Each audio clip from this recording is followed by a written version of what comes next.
السلام علیکم ورحمۃ اللہ وبرکاتہ۔ کل ہم نے سورہ بقرہ کی آیت نمبر 37 تک پڑھ لیا تھا، تو آج ہم انشاءاللہ تعالیٰ آیت نمبر 38 سے دیکھیں گے۔ تو اپنا سبق شروع کرتے ہیں۔ اعوذ باللہ من الشیطان الرجیم، بسم اللہ الرحمن الرحیم۔ رب اشرح لی صدری ویسر لی امری واحلل عقدۃ من لسانی یفقہوا قولی ربنا زدنا علما اللہم فقہنا فی الدین الہی آمین یا رب العالمین۔ سورہ بقرہ آیت نمبر 38۔ قُلْنَا اهْبِطُوا مِنْهَا جَمِيعًا، ہم نے کہا تم سب یہاں سے نکل جاؤ، پھر اگر میری طرف سے تمہارے پاس ہدایت آئے اور پھر جو کوئی میری ہدایت کی اتباع کرے تو ایسے لوگوں کو کچھ خوف نہ ہوگا اور نہ ہی وہ غمگین ہوں گے۔ اب یہاں پہ تھوڑا سا پیچھے چلے جاتے ہیں ہم۔ یہاں پہ حضرت آدم علیہ السلام کا واقعہ جو وہ چل رہا تھا کہ کس طرح شیطان نے ان کو بہکا دیا تھا، انہوں نے پھل کھا لیا تھا، پھر اللہ تعالیٰ نے انہیں جنت سے نکال دیا تھا، پھر اللہ تعالیٰ نے حضرت آدم علیہ السلام کو توبہ کے الفاظ سکھائے تھے اور اللہ تعالیٰ نے ان کی توبہ بھی قبول کر لی تھی۔ اللہ تعالیٰ نے جب ان کی توبہ قبول کر لی تھی تو پھر اللہ تعالیٰ نے ان سے یہ کہا تھا کہ اب آپ سب جو ہیں، آپ سب یہاں، تم سب سے مراد کیا ہے؟ تم سب سے مراد جو ہے آدم علیہ السلام، حوا علیہ السلام اور ابلیس تھے، ٹھیک ہے۔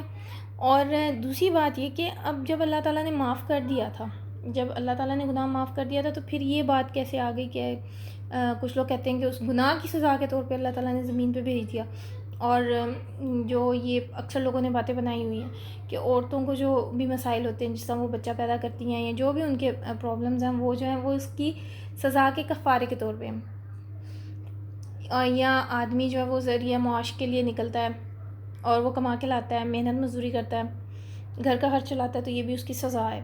تو یہ بات جو ہے انتہائی غلط ہے۔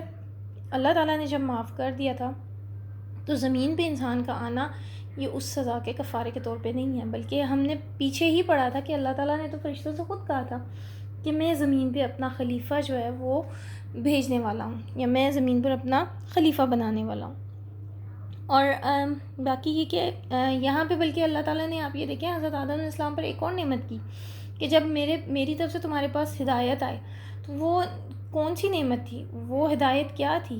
وہ نبوت کی نعمت تھی۔ اللہ تعالیٰ نے تو حضرت آدم علیہ السلام کو نبوت تک عطا کر دی، انہیں اپنا نبی بنا لیا۔ ان پہ ہدایت آنے سے مراد یہی تھی کہ جب آپ کے پاس میرے احکامات آئیں گے تو آپ ان پہ عمل کیجیے گا، آپ اور آپ کی اولاد، بنی آدم کی بات ہو رہی ہے، اور جو کوئی جو ہے اس پہ عمل کرے گا، میری ہدایات کی اتباع کرے گا، جس طرح یہ قرآن ہے، جو اس پہ عمل کرے گا، اس کی اتباع کرے گا، تو اس سے کوئی خوف نہیں ہوگا اور نہ وہ غمگین ہوگا۔ اب یہ کب خوف نہیں ہوگا اور کب وہ غمگین نہیں ہوگا؟ دو طرح سے۔ ایک تو یہ کہ آخرت میں اسے کوئی خوف نہیں ہوگا، اللہ تعالیٰ اس کو جہنم کی آگ سے بچا لیں گے، اللہم اجعلنا منہم۔ اور دوسرا دنیا میں کیسے؟ دنیا میں ایسے کہ جب وہ قرآن کی راہ پہ چلے گا اور اللہ کے احکامات کی راہ پہ چلے گا، جیسے نبی کریم صلی اللہ علیہ وسلم چلے، تو آخر میں جیت جو ہے، چاہے دنیا میں کتنے ہی مسائل ہوں، کتنی ہی مشکلات ہوں، یاد رکھیے مومن جو ہے وہ دو طرح سے اجر کماتا ہے، اس کو دونوں صورتوں میں اجر ہی ملنا ہے۔ اگر اس پہ دنیا میں مصائب اور تکلیفیں آ رہی ہیں اور وہ صبر کرتا ہے تو بھی اجر پاتا ہے، اور اللہ تعالیٰ نے اگر اس پہ دنیا میں بے شمار اپنی نعمتیں جو ہیں وہ برسائی ہوئی ہیں، یا اللہ تعالیٰ نے اس کو بے شمار نعمتیں اپنی عطا کر رکھی ہیں، اور اس حال میں وہ اللہ کا شکر ادا کرتا ہے، اپنے مال میں سے صدقہ خیرات کرتا ہے، تو بھی وہ اجر کماتا ہے، ٹھیک ہے۔ تو اللہ تعالیٰ یہی فرما رہے ہیں کہ جو میری اتباع کرے گا اسے کوئی غم نہیں ہوگا اور نہ ہی کوئی وہ خوف ہوگا، اور جو ہماری آیات کا انکار کریں گے اور انہیں جھٹلائیں گے وہی اہل جہنم ہیں اور وہ اس میں ہمیشہ رہیں گے۔ استغفر اللہ، استغفر اللہ۔ اللہ سے دعا ہے کہ اللہ تعالیٰ ہمیں ایسے لوگوں میں شامل نہ کرنا، آمین۔ آگے فرمایا، یا بنی اسرائیل اذکروا نعمتی التی انعمت علیکم۔ اب یہاں پہ بات ہو رہی ہے، اے بنی اسرائیل میری نعمتوں کو یاد کرو جو میں نے تمہیں عطا کی، اور جو تمہارا مجھ سے عہد ہوا تھا اسے تم پورا کرو، میرا تم سے جو عہد تھا اسے میں پورا کروں گا، اور مجھ ہی سے ڈرو۔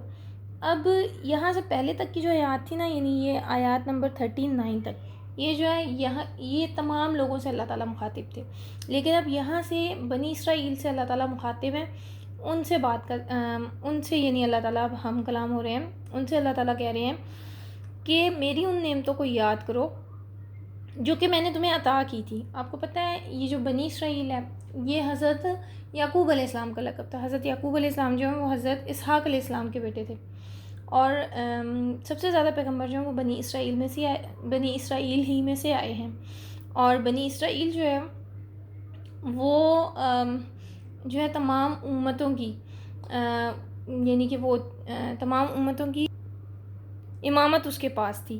تو لیکن جب انہوں نے اللہ تعالیٰ کے احکامات کو نہ مانا، کتاب میں تحریف کر دی، تورات میں تحریف کر دی، اور اپنے انبیاء کو، بنی اسرائیل کے لوگوں نے، یعنی ان سے مراد یہود ہیں، اور ان لوگوں نے اپنے انبیاء کو قتل بھی بہت کیا، اپنے انبیاء کو اذیتیں بھی بہت پہنچائی. تو اللہ تعالیٰ نے اس جرم کی پاداش میں ان سے امامت چھین لی، اور وہ امامت جو ہے وہ امت محمدیہ کو دے دی. وہ امامت ہمارے پاس ہے.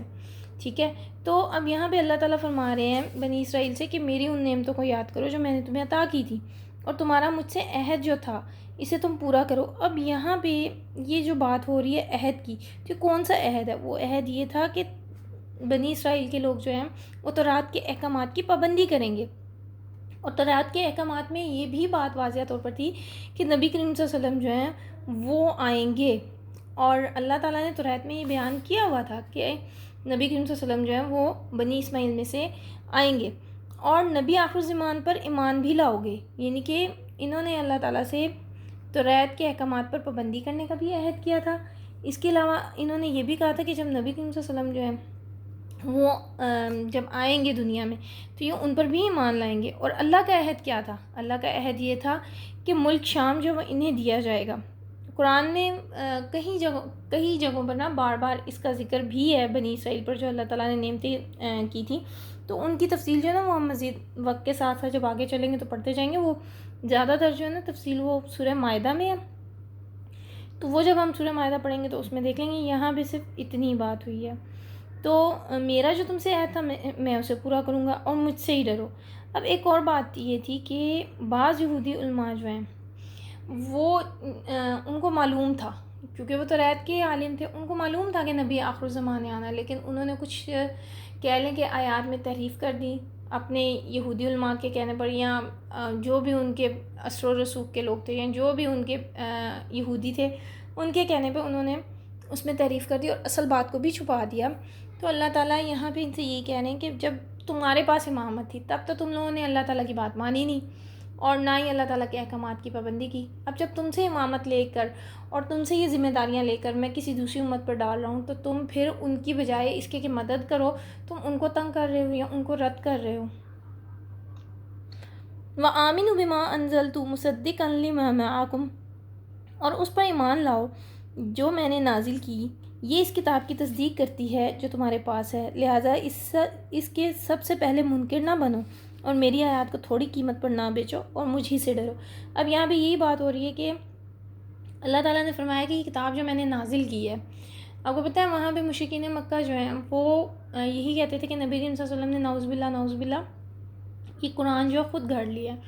تو کیونکہ حالانکہ جو یہودی علماء تھے میں نے ابھی بتایا ان کو اس بارے میں پتہ تھا کہ نبی کریم صلی اللہ علیہ وسلم، کیونکہ تورات میں اللہ تعالیٰ نے اس کا واضح ذکر کیا ہوا تھا. تو اللہ تعالیٰ یہاں پہ یہ فرما رہے ہیں کہ میری یہ جو کتاب ہے یہ تو اس چیز کی تصدیق کر رہی ہے کہ نبی تورات جو ہے حضرت موسیٰ علیہ السلام جو ہے وہ مبعوث ہوئے تھے اور تورات ان پہ نازل ہوئی تھی، اور جو تمہارے پاس ہے یعنی یہ اس کی تصدیق کر رہی ہے، لہٰذا اس کے سب سے پہلے منکر نہ بنو. اور تمہیں بھی پتہ ہے تورات میں یہ لکھا جا چکا ہوا تھا کہ اس طرح نبی آخر زمان آئیں گے، تو تم بھی اس کے منکر نہ بنو، تم بھی ان کی مدد کرو، تم اس سے انکار نہ کر دو، اور میری آیات کو تھوڑی قیمت پر نہ بیچو. اب یہاں پہ یہ تھوڑی قیمت پہ بیچنے سے مراد یہ تھا کہ یہ جو بعض یہودی علماء تھے انہوں نے اس تورات میں تعریف کر کر وہاں سے یہ باتیں نکال ہی دی تھی نبی آخر الزمان کے آنے کی. اور ظاہر سی بات ہے انہوں نے اس کے عوض جو ہے جو بھی ان کو قیمت ملی ہے، جو بھی ان کو رقم ملی ہے، جو کچھ بھی تھا، یعنی اپنے دنیاوی فائدے کے لیے، تھوڑی قیمت سے مراد دنیاوی فائدے کے لیے انہوں نے اپنی آخرت جو ہے وہ خراب کر دی. اور صرف مجھ سے ہی ڈرو. اور یہاں پہ اللہ تعالیٰ آگے یہ بھی حکم دے رہے ہیں کہ صرف مجھ سے ڈرو، کیونکہ اگر تم نے ایسا کیا ہے تو میرا عذاب تو بہت شدید ہے. اور حق اور باطل کی آمیزش نہ کرو، اور عمدن حق بات نہ چھپاؤ، یعنی جان بوجھ کر حق بات نہ چھپاؤ. اب یہ جان بوجھ کر حق بات کیا تھی؟ نبی کریم صلی اللہ علیہ وسلم اور قرآن کی تصدیق کے متعلق جو بھی باتیں تورات میں تھیں تم ان میں تحریف کرتے ہو. دنیا کے عارضی فائدے کے عوض تم لوگوں نے یہ کام کر کر بہت ہی گھٹیا مول لگایا ہے، یعنی بہت ہی کم قیمت لگائی ہے، اپنی آخرت خراب کر دی ہے تم لوگوں نے. آگے فرمایا اور صلات قائم کرو اور نماز قائم کرو اور زکوٰۃ ادا کرو اور رکوع کرنے والوں کے ساتھ. اب یہ بات تو ٹھیک ہے کہ نماز قائم کرو، یہ سب اللہ تعالیٰ بنی اسرائیل سے مخاطب ہیں. تو یہاں پہ اللہ تعالیٰ کہہ رہے ہیں کہ نماز قائم کرو، زکوٰۃ ادا کرو اور رکوع کرو رکوع کرنے والوں کے ساتھ. آپ کو پتہ ہے یہودیوں کی جو نماز تھی نا، ان میں رکوع نہیں تھا. تو اللہ تعالیٰ نے اس آیت کے ذریعے انہیں یہ اس چیز کی ہدایت بھی دی کہ آپ نبی کریم صلی اللہ علیہ وسلم کی اتباع میں رکوع بھی کریں، نماز میں رکوع بھی کریں اور ان کی اتباع بھی کریں. تم لوگوں کو تو نیکی کا حکم دیتے ہو مگر اپنے آپ کو بالکل بھول جاتے ہو، حالانکہ تم کتاب کی تلاوت کرتے ہو، کیا تم عقل نہیں رکھتے؟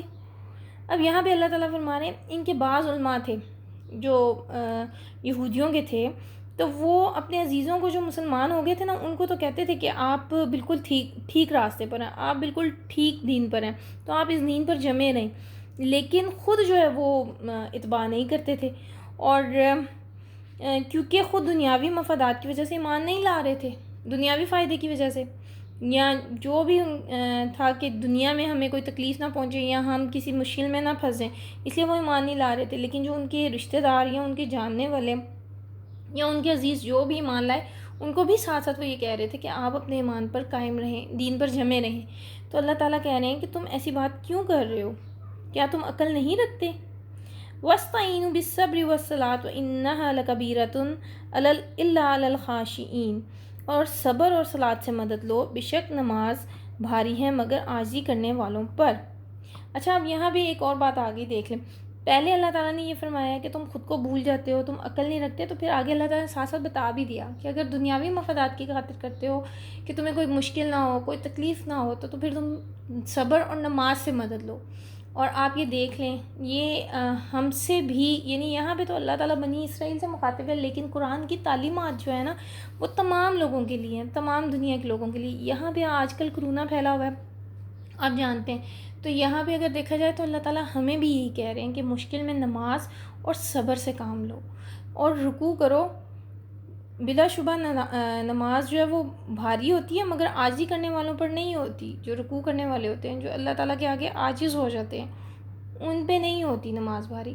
ٹھیک ہے، تو کوشش کرنی چاہیے کہ ان حالات میں، جب کہ یہ بیماری اور وبا جو ہے بری طرح سے پھیل چکی ہے اور لوگوں کا جینا مشکل ہوتا جا رہا ہے اس کے ہاتھوں، تو آئیے اپنے اللہ سے اپنے گناہوں کی توبہ کریں، استغفار کریں اور نماز قائم کریں اور صبر کیے رہیں. اپنے اللہ کے احکامات کو سنیں اور ان پر عمل کرنے کی کوشش کریں. اللہ سے دعا ہے کہ اللہ تعالیٰ ہمیں صحیح طرح سے سننے کی، سمجھنے کی، عمل کرنے کی توفیق عطا فرمائے. وما علینا الا البلاغ. ہم نے آج سورہ بقرہ کی آیت نمبر 45 تک آئی تھنک، ہاں جی 45 ہی ہے، اور ہم نے سورہ بقرہ کی آیت نمبر 45 تک جو ہے وہ آج پڑھ لی ہے، اور کل انشاءاللہ تعالی ہم اس سے آگے اپنا سبق دیکھیں گے. آپ سب کو میرے ساتھ رہنے کا بہت بہت شکریہ. جزاکم اللہ خیرن کثیرہ. اللہ تعالیٰ آپ کو بہترین اجر دے اور سمجھنے کی اور عمل کرنے کی توفیق بھی دے. السلام علیکم ورحمۃ اللہ وبرکاتہ.